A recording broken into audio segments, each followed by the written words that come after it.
The remaining combatants of the DCKO tournament now find themselves against foes from beyond the DCU.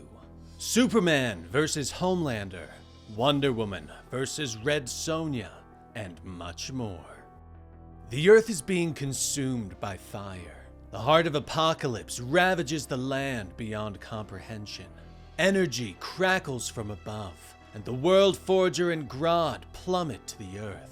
Weakened from their battle against Darkseid on the Watchtower, the World Forger falls to his knees. The battle with Darkseid has left you hurt, World Forger. Maybe this is a sign, Grodd notes, but the World Forger shakes his head. Of what, Grodd? That we should quit? Throw in with that madman? No. It would be better if the universe ends than letting him have his way, the World Forger says through gritted teeth. Both turn to see the final four combatants facing off against the champions of Darkseid's universe, the possessed Booster Gold standing with them. No, World Forger cries, knowing that the heroes of Earth aren't strong enough to face the champions. He slams his hammer against the ground, energy pulsing through the Earth, and Darkseid's champions become still. Joker stares at the frozen heroes and readies his knives. Hilarious! Quick, let's slice their throats before they start moving again!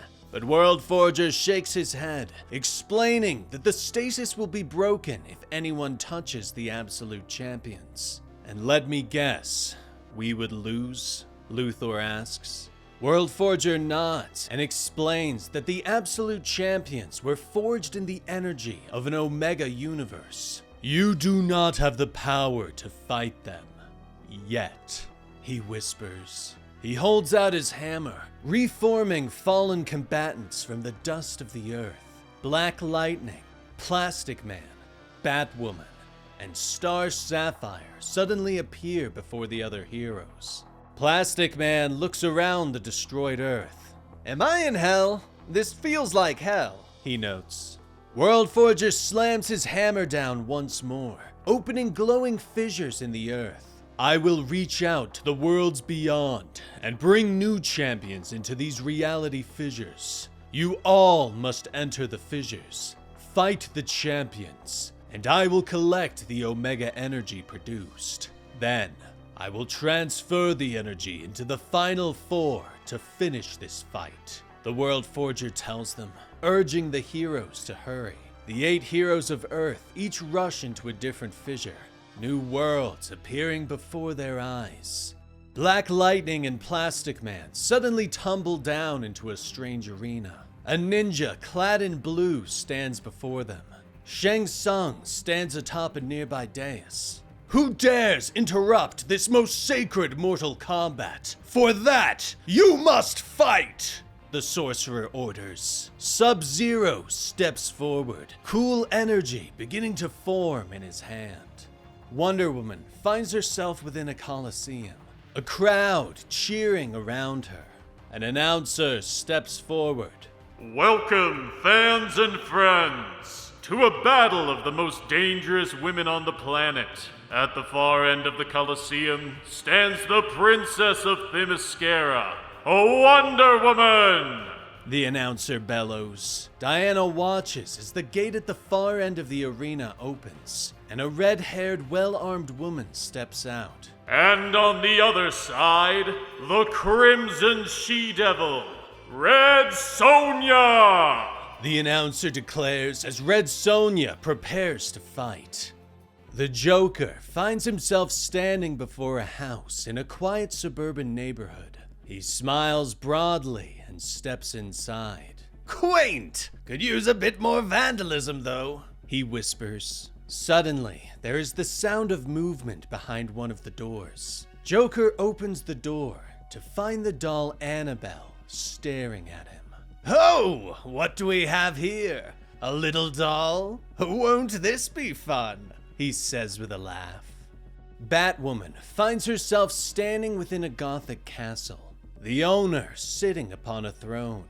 I must say, you definitely know how to make an entrance, Vampirella says with a smile as she swishes her glass of blood. Suddenly, she disappears in a cloud of smoke and reappears behind Batwoman, her fangs glistening. "Though, I wonder how much better your exit will be," she hisses. Star Sapphire finds herself in the town of Greendale, where she meets a blonde girl who is amazed that she can fly. "I've never seen someone fly without a broom before," Sabrina notes. Star Sapphire quickly fills her in on what's happening. "Oh, is that all? I bet I can whip up a nice spell that'll take care of some big baddie," Sabrina says as she casts a powerful spell. But the spell goes haywire, and the entire area is engulfed in magic. "Oops," Sabrina whispers. Luthor steps from his portal and finds himself in a large forest. "Curious," he notes as he walks amongst the trees, but rounds a tree to find an anthropomorphic bear standing with a bloody knife, a murdered rabbit hanging from the tree next to her. "Oh dear, I really wish you hadn't seen this," Samantha Strong says softly. Luthor's eyes widen in terror as the bear charges at him, the bloody knife raised to strike. The knife scratches off his armor, and Luthor tumbles to the ground. "I'm not sure what you are, strange furless ape, but try to stay still. It will hurt less," Samantha says as she stabs down again. Luthor lets out a yell of fear and knocks her away with his armor. Superman appears in the sky over a city similar to Metropolis. His eyes scan the nearby buildings, and he sees a sign for Vought American. A scream sounds from the streets, and Superman swoops down to save the day. "Is there a problem here?" he asks as he lands. Homelander turns to look at him, cocking an eyebrow as he raises someone's severed arm. "A problem? Not when Homelander is on the scene. Now who the f*** are you supposed to be?" he asks. Meanwhile, Sub-Zero tries to freeze Black Lightning and Plastic Man, but Plastic Man manages to shield Black Lightning. "Can we finish this guy and save the world, or what?" Plastic Man shouts as they charge forward. Black Lightning hits the ninja with a burst of lightning, and Plastic Man knocks him out with a hand hammer. "And that's how you do it," Plastic Man says with a smile as they bump fists. But suddenly, Round 2, fight! echoes through the arena. The heroes look up as Sub-Zero is joined by a second ninja. Scorpion, test your might! The announcer shouts as a kunai is tossed across the arena. The blade pierces Black Lightning's shoulder, and he cries out in pain. "Get over here!" Scorpion yells. The kunai keeps flying towards Plastic Man, but he twists out of the way, reaching out to grab Scorpion before throwing him into Sub-Zero. "No! How about you get over here?" he shouts. Meanwhile, Red Sonja and Diana trade blows back and forth. "We are evenly matched, Red Sonja, but I will fight until my dying breath. Yield!" Diana shouts as she slashes downwards, but Sonja meets the blow with her shield. She twists beneath the attack and smashes Diana in the face. "Red Sonja yields to no one," she snarls. Diana falls away and Red Sonja charges at her. "Prepare to die!" Sonja shouts, but Diana throws up her bracelets to meet the attack, the force of the blow's impact sending them both flying across the arena. Back on the streets of New York, Superman takes a step forward. "I'm sorry, he starts to say, but Homelander holds up a finger to his lips and shakes his head. Shh. Let me guess. You're here to kill me? Another in a long line of people trying to take my mantle as America's favorite superhero?" he asks. His eyes begin to glow. "Well, my friend, many have tried, but most had better outfits." Homelander says before firing a blast of heat vision. Superman meets it with his own, but quickly realizes that the two are evenly matched. He suddenly slips under the attack and dives beneath the earth, coming up quickly and hitting Homelander with a powerful uppercut. Homelander is launched into the air, but he quickly recovers. "My turn," he says with a smile as he wipes away the blood from Superman's attack. He swoops back down and slams into Superman.